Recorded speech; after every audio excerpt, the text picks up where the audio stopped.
Wow, the view is different up here in the balcony.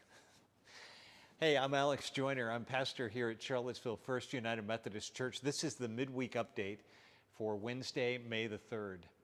You know, the bishops in the United Methodist Church have been meeting this week in Chicago.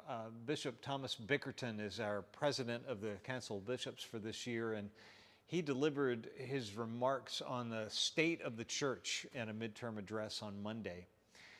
You may have heard or been following the news about disaffiliations, churches that have been exploring leaving the church over questions of human sexuality, particularly around questions of the ordination and marriage of LGBTQ persons. But one of the things that I heard very clearly when I came to this congregation was how very many people here said that one of the things they really value about this place is that it is intentionally inclusive and open. And you see that reflected in our welcome statement on the bulletin. I'm proud to be associated with that statement and with those who are continuing to make that journey towards being a welcoming place for all people. But in other parts of the church, this debate is more divisive, and some 2,000 or more churches in the United States have left the denomination, which represents a small percentage of the total number of United Methodist churches. But in some places, like North Carolina and Texas, that percentage is very high. The disaffiliation process is in place only until the end of 2023. And in his address, Bishop Bickerton noted that a number of the bishops were really eager for December 31st to get here because they're frankly tired of discussing only disaffiliation matters.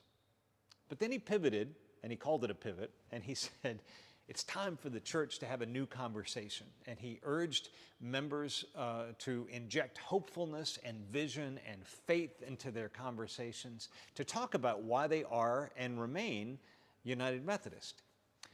Bishop Bickerton emphasized that finding unity in our church requires loving one's neighbor, respecting the gifts of others, valuing relationships, and seeing the good in one another while seeking God's presence. And the goal is to create a beloved community. Martin Luther King Jr. used that phrase all the time, a beloved community with more love, peace, compassion, and joy. And he called on all the members of the United Methodist Church to be architects of a renewed, revived, and reclaimed church. And I know that's a vision that our own Bishop Sue Halpert Johnson has and has been promoting and affirming.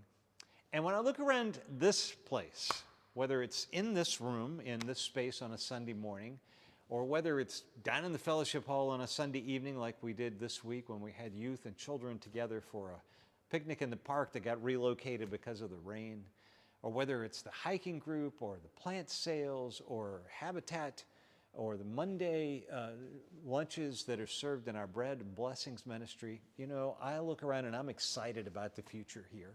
Charlottesville First is a growing community of faith with a bright future. Now, we haven't had a lot of disaffiliations in Virginia. Another small group of churches will be voted on at a special online annual conference this Saturday. It does include one local church that you might hear about, Mount Moriah in Whitehall. But I pray that the United Methodist Church on the other side of this strange little period in our history will be the beloved community that Bishop Bickerton talks about, a place where a vibrant, inclusive message of love and justice rooted in Christ can take hold. So if you have questions about what's going on in the United Methodist Church or at Charlottesville First, please get in touch. There is information on our website. There's information in this midweek update if you go scroll to the bottom, and also on the umc.org website. And in the meantime, I look forward to seeing you, hopefully, this Sunday. God bless.